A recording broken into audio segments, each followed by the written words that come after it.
Tenemos a un experto internacional, si me pueden repetir el nombre, muchachos, se los agradecería de sobremanera. Felipe Vergara, ahí está con nosotros de la Universidad Andrés Bello. Felipe, ¿estoy en lo correcto? Así es, ¿qué tal? ¿Cómo estás? Mucho ¿Cómo gusto, estás, Luis. Felipe? Mira, lo mismo que hablábamos recién un poco con Matías. Darle un poco de contexto a este ataque. Podríamos irnos hasta al año 2018, cuando Donald Trump termina saliéndose de este acuerdo, que hasta el mismo Barack Obama, que fue quien lo firmó, dijo que no era una buena decisión. Y desde ahí ya comienza toda esta escalada que tuvo un punto el año pasado con el bombardeo a las centrales nucleares, y ahora ya vemos un ataque mucho más agresivo. Sí, yo creo que hay distintos contextos, es como multifocal esto, Ya. multidimensional. Hay un tema que es bélico, que es el conflicto mismo que hemos estado viendo. Hay un tema político, geopolítico. Irán es una potencia petrolera importante, y eso, no afín a los intereses norteamericanos, ¿no? O sea, es más cercana, claramente muy cercana a China y Rusia. Y hay un interés también de política interna norteamericana. Estados Unidos no está pasando por un buen momento de popularidad, particularmente Donald Trump, con una economía algo alicaída y con elecciones de medio término a fines de este año, que le complican bastante el escenario político a Donald Trump. La semana pasada la Corte Suprema de Estados Unidos revocó todos los aumentos de los aranceles. Entonces, claro, está en un momento complicado, y a veces estos países en ciertas circunstancias tiran la pelota para el córner y llevan el conflicto a otra esfera, a otro estadio. Ahora Irán, y con eso procuran mermar un poco la situación interna que se está viviendo.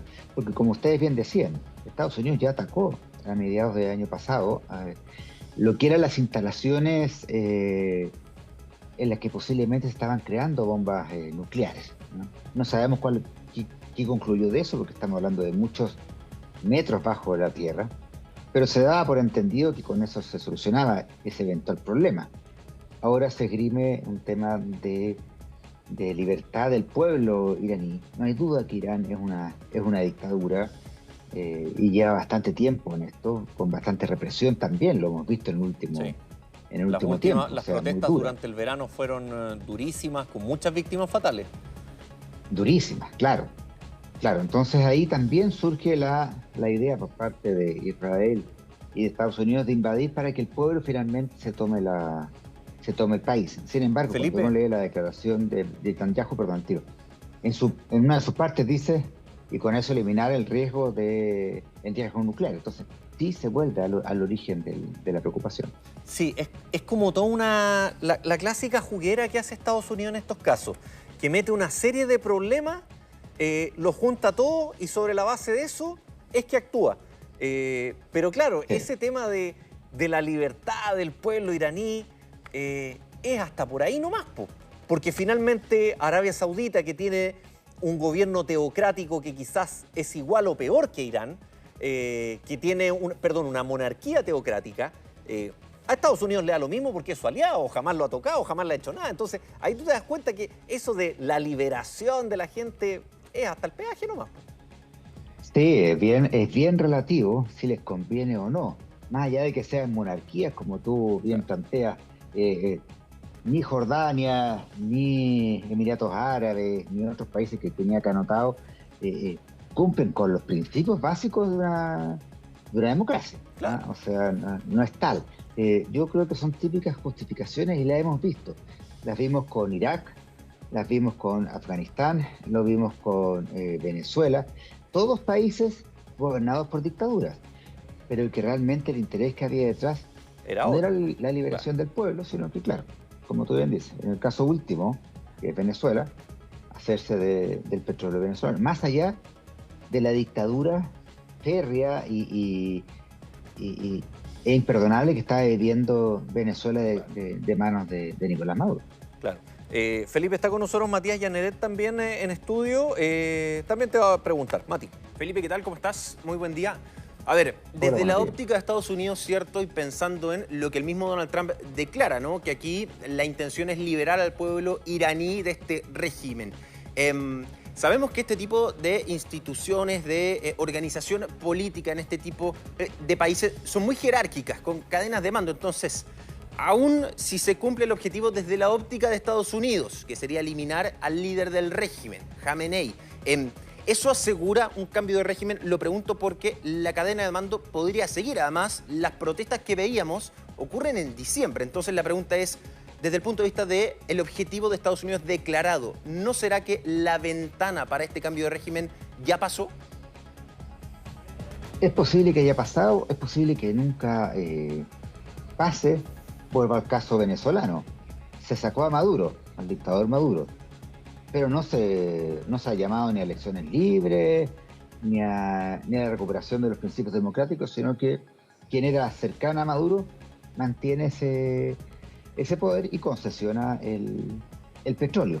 Y en el caso de Medio Oriente es aún más complejo, porque esto mismo excusas se usaron para Afganistán y para Irak, y después tuvieron que irse Estados Unidos y sus aliados de Afganistán y Irak, y quienes quedaron ahí fueron regímenes peores de los que había antes de la invasión norteamericana. Entonces, es muy relativo, que son países que no tienen un modelo democrático cultural como queremos nosotros, como queremos nosotros. No significa que sean ni peores ni mejores países, pero sus modelos son distintas. Y acá Irán tuvo una revolución en la cual se sacó a los príncipes de esa época, que tampoco tenían un gobierno democrático ejemplar, ni mucho menos. O sea, esa revolución de la década de fines del 70, si no me equivoco, fue producto también del estallido de la gente hacia un régimen autoritario. Aquí se esconden en principios democráticos intereses que son mucho más profundos. Uno sabe cómo está comenzando esto, pero no sabe cómo va a actuar China, no sabe cómo va a actuar Rusia u otros aliados. Este ya no es un conflicto entre Irán, Israel y Estados Unidos. Hay otros países involucrados, lo veíamos con la entrevista anterior, entre los Emiratos Árabes, entre Bahrein, Felipe, Jordania, Qatar. Es un conflicto mayor ya. Felipe, ¿cómo ves tú esta correlación de hechos entre la captura de Nicolás Maduro, el control de Estados Unidos por parte del petróleo venezolano, como dijo Donald Trump, nuestro petróleo? Y ahora, por ejemplo, la situación que ocurre con Irán. ¿Cómo ves tú esta correlación de hechos que tú lo decías recién en pos de una matriz energética en Estados Unidos? Hay parte de matriz energética y por eso no se invade Cuba, ¿no? Que está mucho más cerca, que está Claro. mucho más debilitado.